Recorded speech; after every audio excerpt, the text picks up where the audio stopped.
ભારત કૃષિ પ્રધાન દેશ છે, પરંતુ આ દેશમાં હવે ખેડૂતો પોતાની ઈચ્છાથી કોઈ પાક પણ નહીં ઉગાડી શકે. સરકાર અને નેતાઓ કહેશે તેમ ખેડૂતોએ ખેતી કરવી પડશે.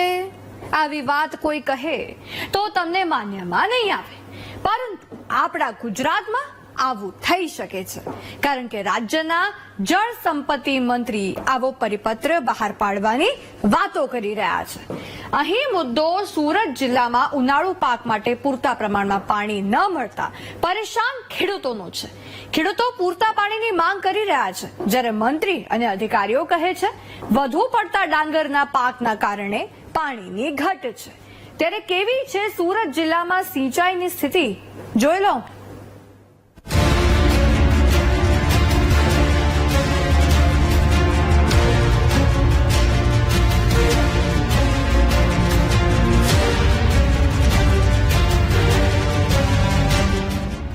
હવે ખેડૂતોએ પાક વાવવો હશે તો સરકારી પરિપત્ર પ્રમાણે વાવવો પડશે, નહીતર પાણી નહીં મળે.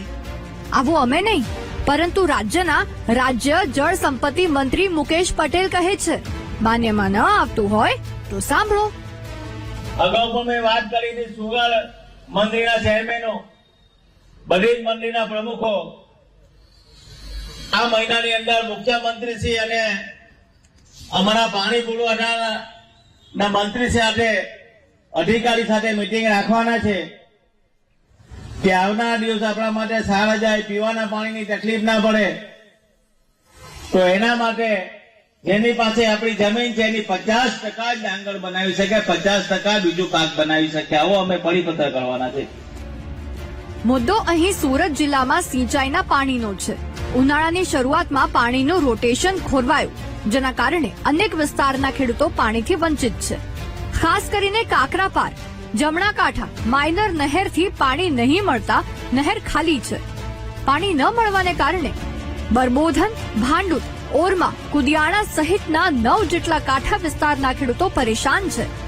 પાણી ન મળવાને કારણે ડાંગર સહિતના શાકભાજીના પાક સુકાઈ રહ્યા છે. ખેડૂતોએ અધિકારીઓને રજૂઆતો પણ કરી, પરંતુ દરેક જગ્યાએથી ઉડાઉ જવાબ મળ્યા. ખેડૂતો માટે બહુ ગંભીર પ્રશ્ન છે. એટલે જ્યારથી આ નેટ ચાલુ થઈ ત્યારથી પાણી ઓછું આપવામાં આવે છે અને વિલંબ કરવામાં આવ્યો છે. અને 2022માં સરકારે એવું કીધું ખેડૂતોને આવક બમણી કરવામાં આવશે, પરંતુ બમણી તો નહીં, પણ જે છે એ બી પકાવવા દેવામાં આવતું નથી. આ જે લગભગ 1,000 કરોડના જે ખર્ચે જે નહેરનું સમારકામ કર્યું અને તાત્કાલિક જે નહેર તૂટી છે એના કારણે ખેડૂતોને પાણી નથી મળતું.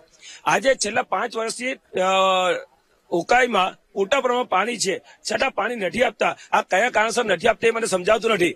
હાલમાં જે વિસ્તારમાં ભાતની ડાંગરની ખેતી થઈ રહેલી છે, વર્ષોથી વિસ્તારમાં ડાંગરની ખેતી જ થાય છે, એ સિવાય શેરડીની ખેતી થતી જ ના હતી. આજ દિન સુધી પાણી પૂરતું મળતું હતું, પણ અધિકારીઓની બેદરકારીને કારણે ખેડૂતોને આ હાલાકીનો સામનો કરવો પડે છે. જે પણ અધિકારીઓ છે એ પોતાની જવાબદારી નિભાવી નથી રહેલા અને ખેડૂતોને અત્યારે હાલમાં પાણી જે તમે જોવો ગ્રાઉન્ડ લેવલ પર આવીને ખેતરમાં, તો ખૂબ એટલે લગભગ ડાંગર આ વર્ષની લગભગ ઉતારો અડધો થઈ જશે એવું લાગી રહેલું છે અમને. મંત્રીજીની જેમ સિંચાઈ વિભાગના અધિકારીઓ પણ બહાના બતાવી રહ્યા છે. વધુ પડતા ડાંગરના પાકને કારણે પાણીની ઘટ છે અને નહેરની ક્ષમતા કરતા વધુ પાણી છોડી શકાય નહીં. એવું લાગે છે કે સિંચાઈ વિભાગના અધિકારીઓ પણ નેતાઓ અને ઉદ્યોગકારો માટે કામ કરી રહ્યા છે.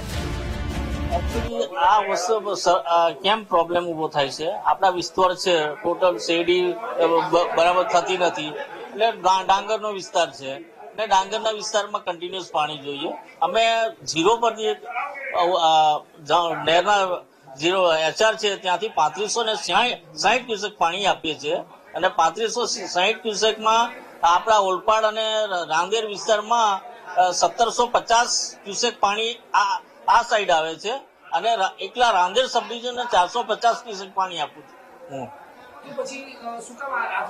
નહેરની કેપેસિટી પ્રમાણે પાણી આપું છું.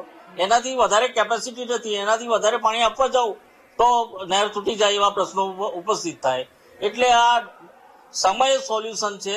અમે કીધું છે 2 દિવસમાં ઉપરવાળા ખેડૂતોને, 4 દિવસમાં જે ટેલ વિસ્તારના ખેડૂતો છે એને પાણી આપવાની અમારી કોશિશ રહેશે. ખેડૂતની જમીન પર ડેમ બન્યા, હવે ખેડૂતો જ તરસે છે પાણી માટે. નેતાઓ કયો પાક વાવવો કયો નહીં તેના પરિપત્રો બનાવવામાં વ્યસ્ત, અધિકારીઓ બહાના બનાવવામાં મસ્ત. આવા હાલ સુરત જિલ્લામાં સિંચાઈ વિભાગના છે. ખેડૂતોના આક્ષેપ પ્રમાણે ઉદ્યોગકારોને આપવા માટે સિંચાઈ વિભાગ પાસે 365 દિવસ ભરપૂર પાણી છે, તો ખેડૂતોને આપવા માટે કેમ નથી? હાલ તો ઉનાળુ પાક પાણી ન મળવાથી સુકાઈ રહ્યો છે. તેવામાં 2 દિવસમાં પાણી નહીં મળવા પર સિંચાઈ વિભાગનો ઘેરાવ કરવાની ખેડૂતોએ ચીમકી ઉચ્ચારી છે. ધ્રુવ સોમપુરા, વીટીવી ન્યૂઝ, સુરત.